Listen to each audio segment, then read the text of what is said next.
Hello दोस्तों, स्वागत है आप लोगों का स्टूडेंट अड्डा 1-2 में। तो आज व्याकरण, हिंदी व्याकरण का न्यू टॉपिक के बारे में पढ़ेंगे, वाच्य। ठीक है, तो वाच्य क्या है और इससे जो क्वेश्चन बनता है उस सब के बारे में हम लोग पढ़ेंगे।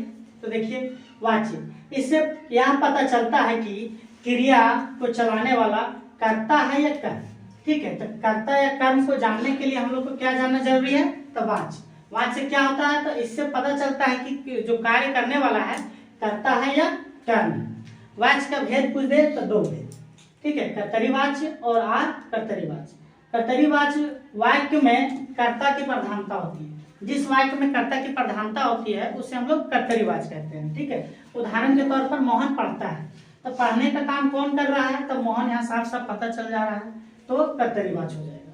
नहीं तो एक ट्रिक है, से द्वारा या के द्वारा, अगर से द्वारा या के द्वारा, ठीक है, से द्वारा या के द्वारा नहीं लिखा रहेगा, नहीं, ठीक है, से द्वारा या के द्वारा नहीं लिखा रहेगा तो सिंपल हम लोग सोच लेंगे कर्तरी वाच्य। ठीक है, अब आकर्तरी वाच्य। ठीक है, तो आकर्तरी वाच्य दो भाग में है, कर्मवाच्य और भाववाच्य। ठीक है, जिस क्रिया में अगर सकर्मक क्रिया का बोध होता है उसे कर्मवाच्य बोलते हैं, और जिसमें अकर्मक क्रिया बनता है वो भाववाच्य कहलाता है। ठीक है, तो कर्मवाच्य को पहले देखते हैं।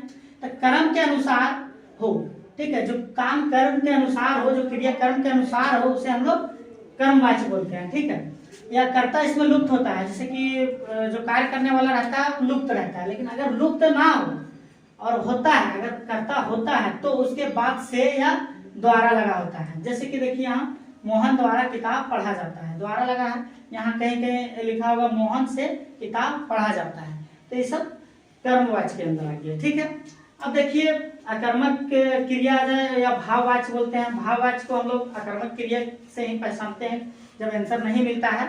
अकर्मक और सकर्मक को जानने के लिए इससे पिछले वाले वीडियो पे जाइए और देखिए।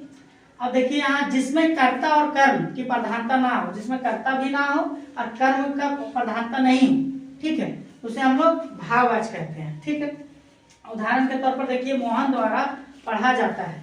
ठीक है, यहाँ अकर्मक क्रिया का बोध होना चाहिए। अगर क्वेश्चन पूछते हैं क्या, किसको से क्वेश्चन लगाते हैं और आंसर नहीं आता है तो वह भाववाच्य बन जाता है। ठीक है, देखिए, मोहन द्वारा पढ़ा जाता है, तो मोहन द्वारा क्या पढ़ा जाता है, तो आंसर नहीं मिल रहा है।